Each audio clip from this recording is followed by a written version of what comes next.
Hey everyone, this is Buck. We're doing Hell's Revenge today in beautiful Moab, Utah. This is going to be a full-length video. We're going to play with some speeds to get you to the fun stuff. And this is not just a down and back trail, we're actually doing the full loop. And I'm going to include some information guide as we go along. So if you're debating doing this will be a good video to watch through so you know kind of where to go, what not to do, and kind of get an idea what you're getting into before you actually do it. This section is one way. Obviously you wouldn't want to meet somebody and have to back down, but let's meet the crew.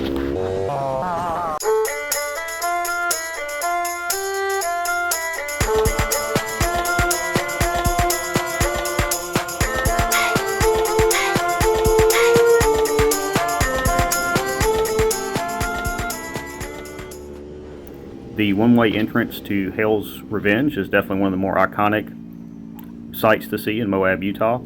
Now to the left here you see that little bit of a trail. That is the trail that's going to take you back to the parking lot where the entrance is. So a lot of people decide to run this just down to the viewpoint and back. That's the way you would go back through like these guys are doing. This section of the trail is two-way, as is most of Hell's Revenge, so you do need to be watching out for oncoming traffic. This is a good example of Hell's Revenge, or really four-wheeling in Moab in general. A lot of times you've got an easier line or a bypass for a lot of obstacles. Now there are some really rid trails that are out here. There are no bypasses. You're just going to have to get through a winch it or not do the trail. Hell's Revenge really isn't one of those trails. You can take pretty stockish machines and run the main part of the trail, enjoy the views.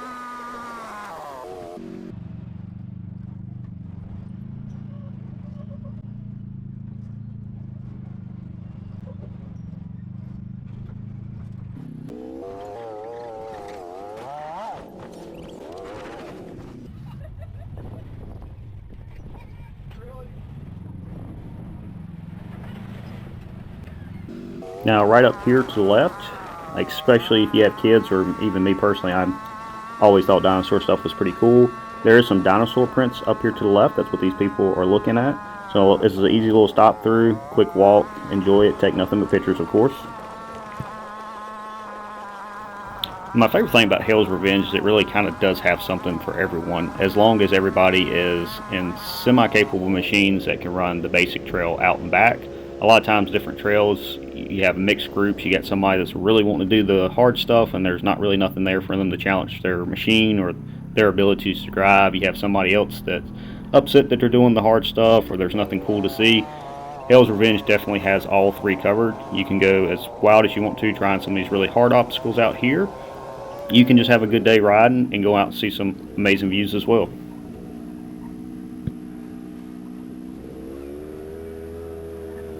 As I mentioned, I am running this at various speeds just to get you back up to the fun stuff, but also to allow you to see the layout and where everything goes for Hell's Revenge. Now the sticker, that is the GoPro actually recording the speed that we're running in the bottom left hand corner there. So if we hit a section and it looks like it's sandy and flat and I turn the speed way up, we're not running 40 miles an hour or something crazy. At any point you can glance at there and kind of check that so you have a reference as well. I do have all this video at normal speed. I feel like that would kind of get a little drawn out or long, but if that would help somebody, I could actually make a video pretty easy at the normal speed of running this trail.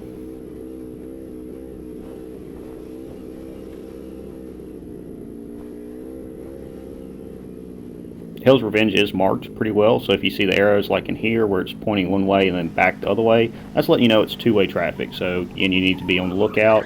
Right up here is a pretty steep hill where we have to stop and wait for the crew that's coming down to finish out before we go up it. And if you do see two yellow lines like on both sides, a lot of times that's somebody trying to give you guidance. Maybe there is a section that drops off kind of hard, and if you got off line, maybe that's going to tip you over or push you off to the side.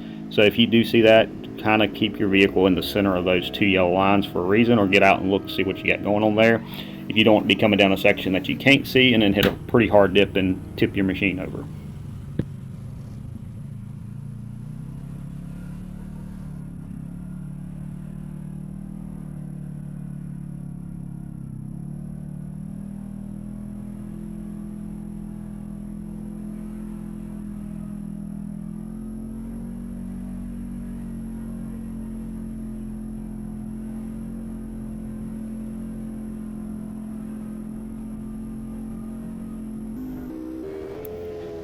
Now, if you are going to do this trail, it is a good idea to have some type of mapping with you.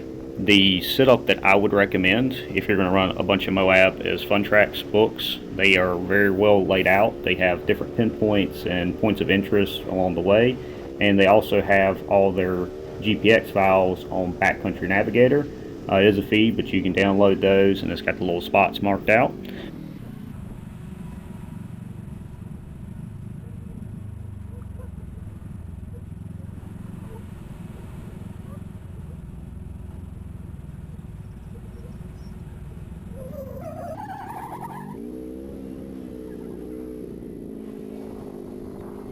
Now, when I say GPX files, that's basically the GPS maps that's going to be downloaded. That can be on like a traditional GPS system if you have a system that's can work with those files. They also have their own newer app for Android and Apple. Now, if you do decide to do that, make sure your tablet or your phone has standalone GPS capability and is able to track itself. The way I run my maps personally with the Fun Tracks is going to be through the Backcountry Navigator app. You can go in once you get that app, and then you can pay for the individual tracks or sections that you're going to ride there. I think that works really great, and it's good for a standalone tracking unit as well. And there's other maps that you can buy outside of the Fun Tracks unit for that. Now, my personal recommendation would get a Samsung phone or tablet. Samsung was one of the first ones to get really good with the GPS and the tracking systems on it. So they're some of the most accurate off-road, like Lifetime Trail Maps, for instance. You can only run an Android on their system, and they highly recommend Samsung. You don't have to spend a bunch of money. $200 or $300 tablet or like a Note 9 or something like that will do absolutely anything you need. And I actually run about 5 to 6 different mapping systems. And that's the other reason I would recommend Android, is there's multiple apps that you can get and run on that system. So even if you're an Apple guy, spend $200-300 on a Samsung tablet just to have your off-road mapping capability if this is a big hobby of yours. So if you see the little white painting saying cycles only to the right, this trail also has a lot of cyclists on it as well. They have some sections of trail that's just for them. It does cross through Hell's Revenge in a couple different spots, so be mindful, keep an eye out for the guys pedaling around this cool spot too.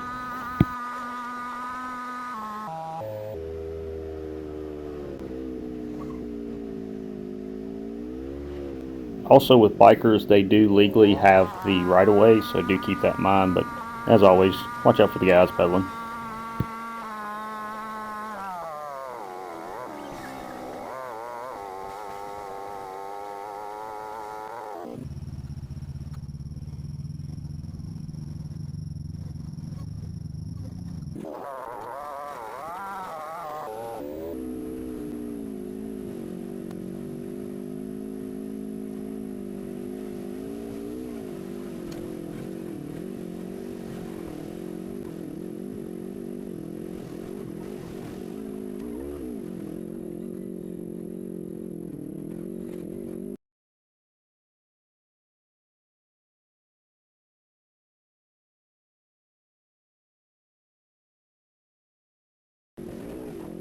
Now, if you look at the bottom right-hand corner, that's the map. That's showing where we have been, where we're going for that GoPro recording. The little dot's exactly where we're at. Now, each time I do reset the GoPro, it's going to reset that map. Off in this section of the map back there is where you're going to, looking at the map, going out to the left is where you would turn if you want to make a loop out of Hell's Revenge. Now, coming back from the gate, of course, it's going to be opposite. It's going to be on your right. Now, 90% of people just go out and they go to the gate and they look at the Overlook, or I'm assuming 90%. If you notice the video, there's a lot more traffic going back towards the entrance there and not as much to the section that veers off to the left to make the loop.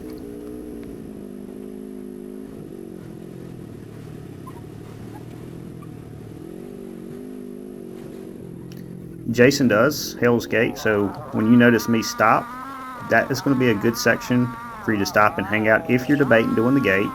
Off to the right in the backdrop there, that's the Overlook where people take pictures and hang out. This is the entrance to Hell's Gate. It is very steep. That's something when I went to Moab the first time, I didn't really hear many people mention the entrance. It was just talking about the gate. The entrance to the gate is pretty steep. So once you go down there, it's actually easier to come up the gate than the entrance. So if you're debating whether or not to do that, stop back there where I did. Watch a few people hang out. Not as many people do the gate as I originally thought, but it's definitely a cool place to hang out and see some cool machines give a run at it. Once you get up the gate, to the left is going to go back to the Overlook, where you can take some cool pictures, get some cool views. Now me, Jason, and Dezrik have all done the gate. Jason was the crazy one that actually got on the front of my machine when I was Tippy to add a little bit of weight transfer for me to finish driving out of the gate. So in this video, I'm not going to go in depth with the obstacles. This is more of a informative, if you want to have some fun watching the main section of the trails and the Pioneer do it, that's the video. Or if you're about to do a trip like this and you're just wanting a little bit more information, this is the video for you. Now if you do want to see some of the obstacles done in depth, I have those links on my YouTube. I'll drop those in the comments as well. We've done the Escalator, Hell's Gate, Mickey's Hot Tub. Dezrik's done some of those as well. I'll post some of his links. He has a pretty cool YouTube channel. His Pioneer's pretty unique in as far as build, and I can definitely say even more so than me, he sends it sometimes, maybe sometimes even when he shouldn't, but it makes for some interesting videos and sights to be seen.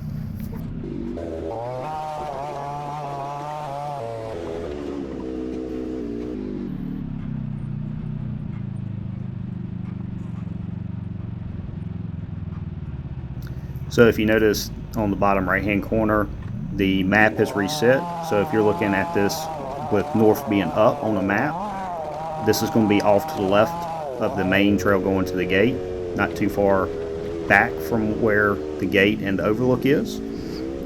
Now this trail is going to go to the left and then kind of cut down and meander back to the road section before you hit the entrance or the gate station to get into the entrance for Hell's Gate.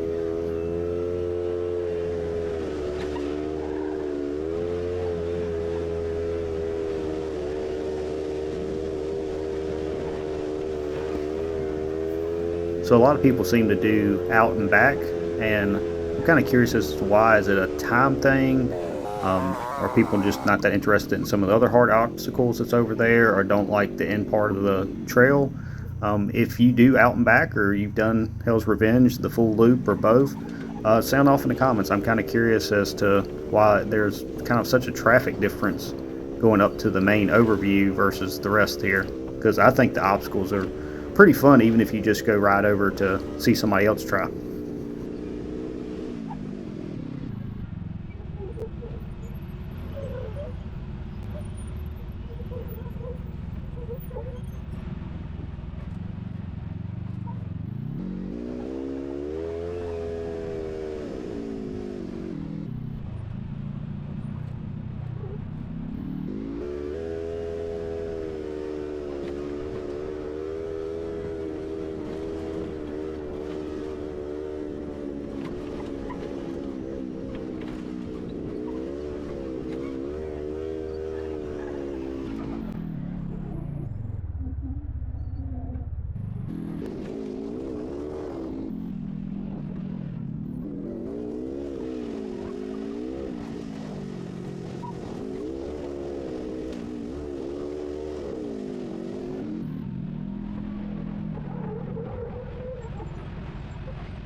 So I do want to take a moment to talk about trail etiquette. Moab really is a bucket list item for outdoors and off-roading.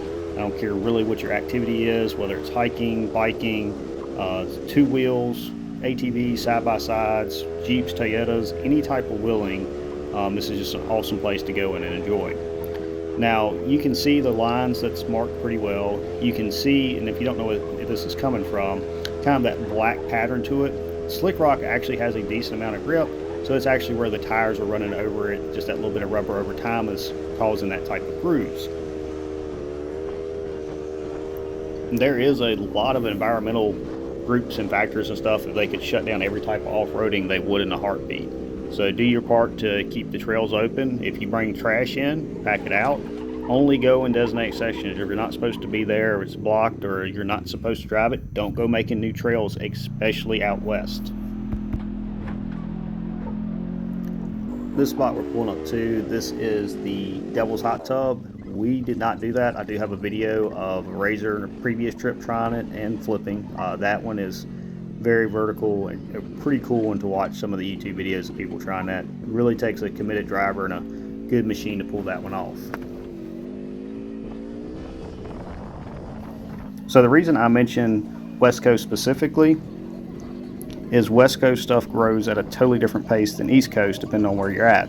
So if you come to my house on the East Coast and cut a donut in the front yard, next week I have grass growing back. It's not that big a deal. Same thing if you look at like Christmas trees, for instance. Every so many years they harvest them and cycle them and regrow them. If you look at the trees that's in the backdrop here, not that bigger than Christmas trees. Most of these probably took decades or even longer to grow to that. So if you get to a spot and there's an obstacle you're trying to get around or something, winch it, get somebody to help you. Do not go trailblazing to get around stuff out here, because these shrubs and trees that you run over are going to take a very long time to grow back, and that's a very quick way to get these trails shut down.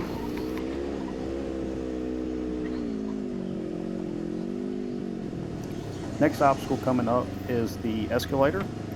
So when you approach this one, you're going to be at the bottom, and then you decide to do it, you're going to go up, and then that's going to make a loop back to where we start down here, and I'm going to show you that here in just a minute.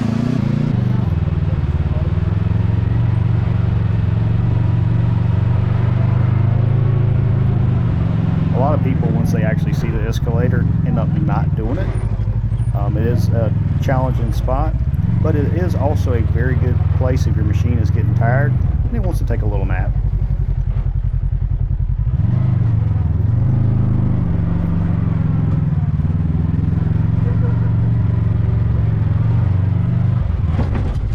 There it goes. Oh man.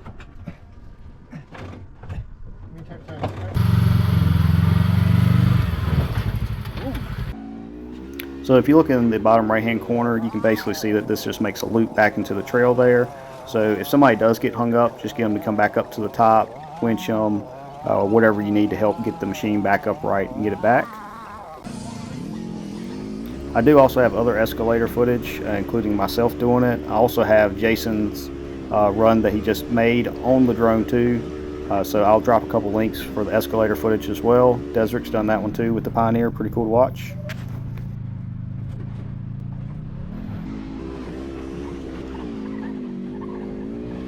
So if you're wondering about machines, that's mine up front. It's an 18 Pioneer 1000 5-seater. It is bone stock, except I have 814 3-way shocks. The sway bar has been removed, and I have a different set of wheels and tires. The 28s are about the same size as the factory tires that came on it.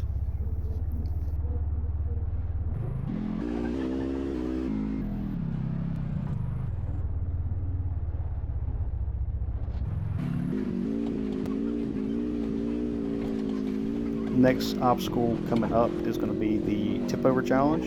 You can do the bypass to the right. That's what I chose to do. I have seen some sports machines get kind of tippy and put a wheel up on this one. I'm sure a few of them's turned over. Now the KRX does it. Look at that beautiful angle right there. And it made it look fairly easy, which really I've been impressed with the KRX out here in Moab. It's definitely a great crawler just right out the box.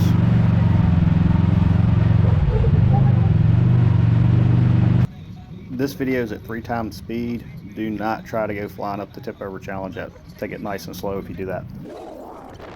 Now when he did it with the Rzr that he had, he lifted the wheel. I'm pretty sure the KRX never lifted the wheel on that one.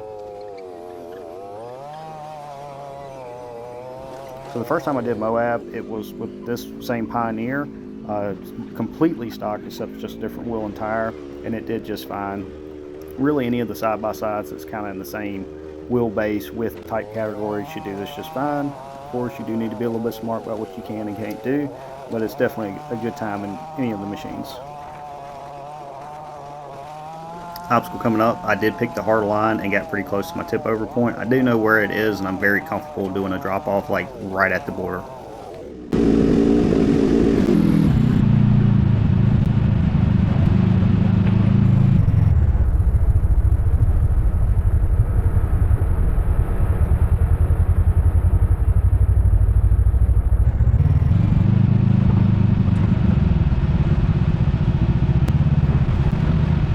So when I did this, I was trying to be cute and wave. Looking back at the footage, it looks like I was trying to stick my arm out to catch the machine. Never ever do that if you think the machine is actually going over, especially for a side-by-side. Four-wheeler is one thing, side-by-side is a no-go.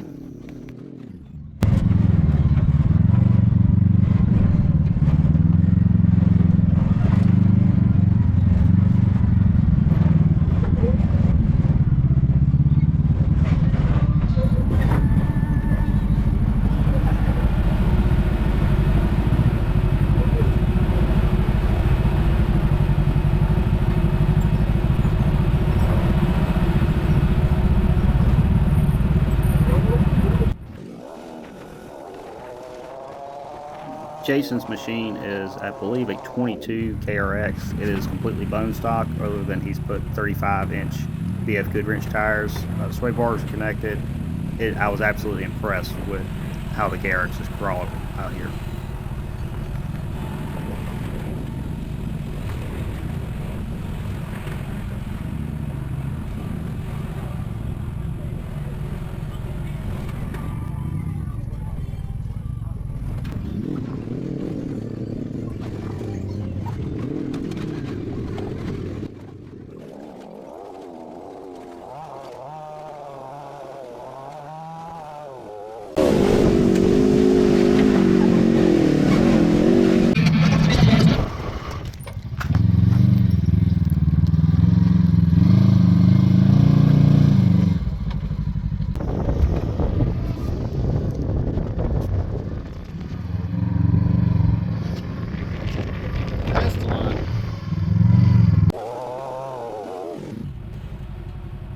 It's also a good idea to check out the toll booth just to make sure that there's no closures or anything of sections of trail as well.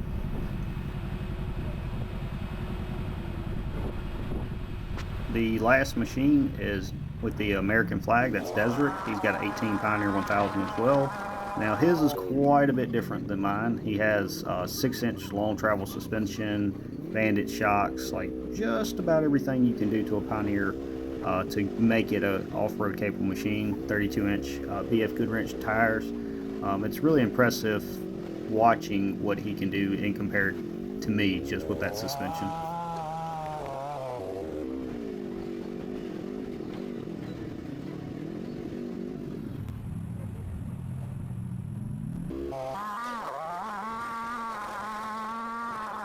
This is starting to get into the home stretch, heading back to the road. At that next little V point that you're seeing on the map, that's where you're actually connecting back to the road. If you go to the left and just a little bit, there's a parking lot section that's off to the right. If you ever get to Hell's Gate and the parking up there at the main part is full, go down there and park. It's got plenty of room, or if you got a bigger trailer or something, it's a good spot. If you enjoyed this video, or if you found it helpful, please like and subscribe. I'd greatly appreciate it. Hope y'all have a good one.